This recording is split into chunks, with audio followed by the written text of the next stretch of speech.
Good morning, my lovelies, beautiful people. I know that you slept well. This black screen is intentional.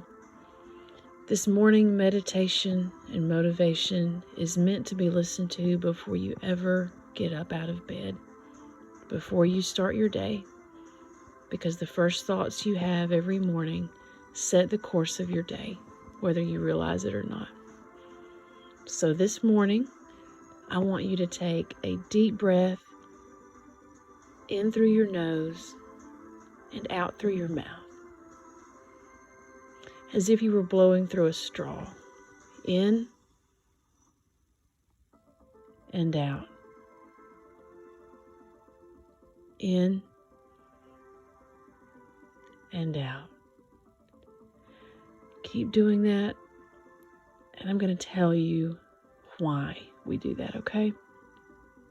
That action alone sends signals to your pituitary gland that tell your body you are not in fight or flight and that it is okay to fully relax.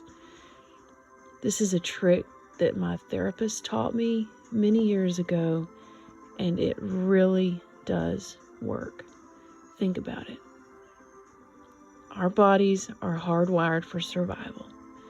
When you have a stressful mindset, when you have worry, when you have anxiety, when you have fear, your body does not know whether you should fight or flight.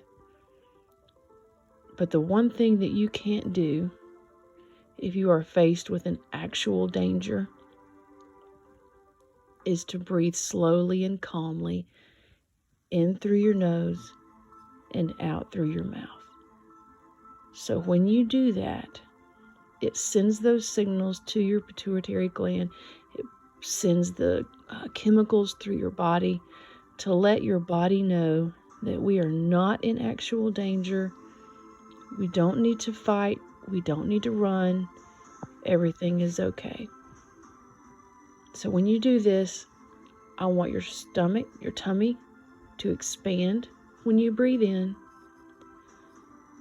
And then I want you to blow that air out through your mouth and purse your lips just a little bit so that you're letting that air out as if you were blowing through a straw. If you do that, you will feel your body start to relax.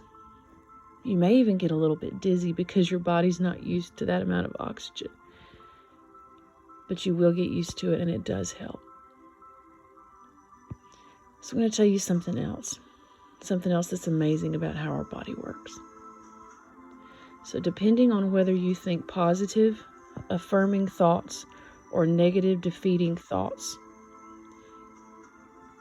your body releases serotonin, dopamine, and oxytocin, the love chemicals, or it can release cortisol and adrenaline, the stress chemicals, and send those coursing through your body and mind.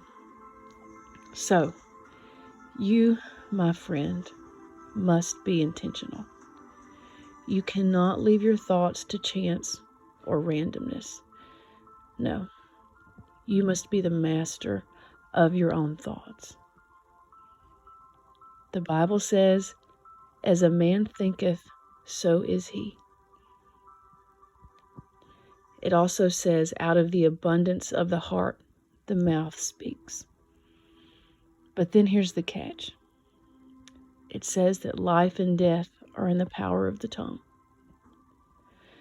So that doesn't mean that if you think negatively, you're going to die, or if you speak negatively, you're going to die, or the people around you will die. No, that is a more negative conditioning. That's negative conditioning of the mind.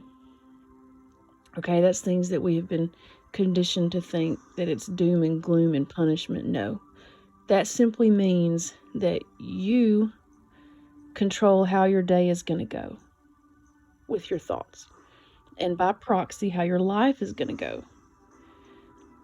And that is an admonishment for you to use that incredible godlike power, for we're all created in His image for good. We've all heard someone say, I use my powers for good, not for evil. Well, the power of positive thinking and speech really are superpowers. And they're ones that we all possess. So this is what I want you to do. Try it for a week. The first thing I want you to think about every day is what an amazing opportunity you have to get to wake up. Waking up for me for many years was something that I actually dreaded. I would literally go to sleep at night happy that I got a break from thinking for 6 to 8 hours. And the very first thing I thought when I woke up was about my problems, what they were, how terrible they were, and how I was going to have to deal with them, and all the negative possibilities of the day. Fear. I woke up to fear every day until one day I got tired of it.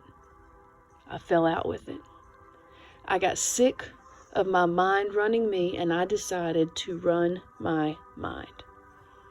I determined to try that for a week. I determined to try it this way for a week. And if it didn't work, what had I lost? So I began to wake up every day and thank God, or my higher power, the universe, for the opportunity that day represented. I said thank you for every good thing I could think of that I had in my life.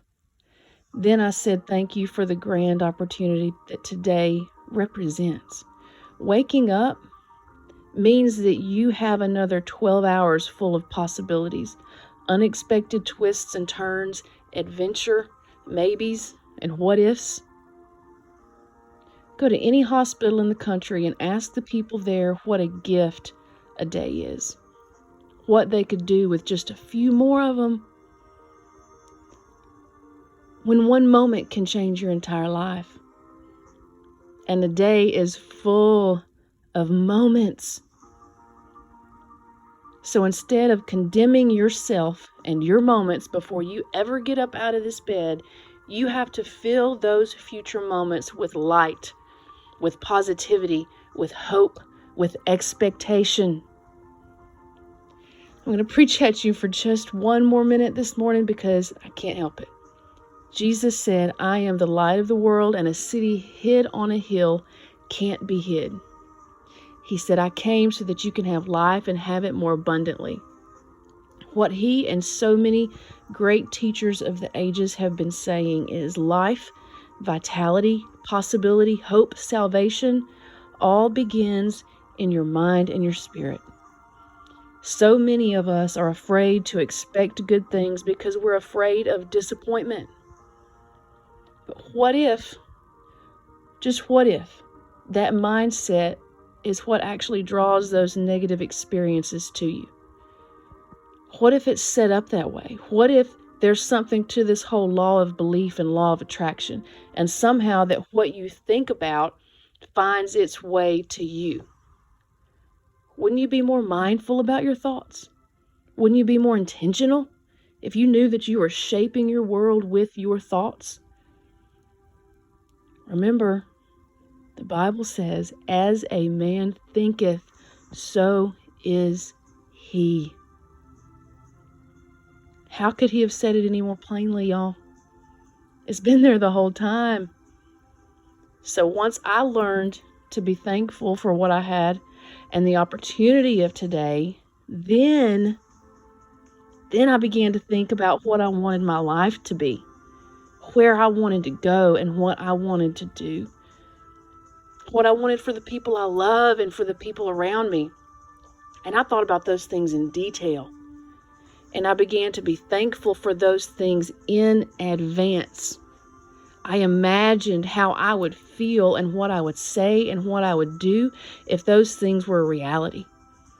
I started to feel the emotions and feel the feelings that I would experience if those things that I had imagined were reality. Let me tell you what happened. Not only did my outlook and my mindset change, not only was I happier and freer, not only did people start making comments like, something's different about you, you look younger, But the actual events in my life began to change, and the things that I had imagined and believed began to take place. The Bible also says, anything that you ask for in my name, believing, you will have. That's all this means, people. Call it attraction, call it manifestation, call it prayer, call it meditation. If it works, does it matter what you call it? If you had the key to change your life right there inside of you, wouldn't you use it? Think about what you're thankful for. You don't have to believe in any higher power to be thankful, to be glad that something is the way that it is. Whatever is lovely, whatever is true, whatever is pure, think on these things. Then I want you to realize that you deserve those good things in your life. Now that's another lesson for another day, but you deserve good things. Now think about your goals, your dreams, your desires. Where do you want to go? What do you want to be? How would you feel if those things actually happened? What would you say to your friends and your family? What would you do?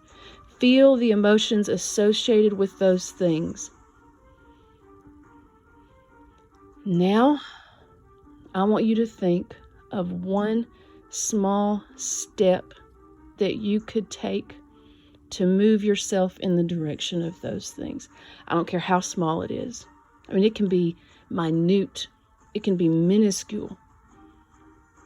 The Bible says faith without works is dead. That means when you have faith that something is going to happen, you should do something to actively move in the direction of what you are believing in. Taking one small step in the direction of faith actually cosmically somehow sets those very things in motion. So what step can you take today towards the life that you want? I'm going to tell you that listening to this meditation was one small step. Now what else are you going to do? It doesn't matter if you think that the step is tiny. Take a step today. And tonight, when you lay your head back down on this pillow, you will be closer to your dreams than you were yesterday. You can have the life that you dream of. Change your thoughts, change your speech, and you will change your life. Be blessed. Have a wonderful Monday. You're loved.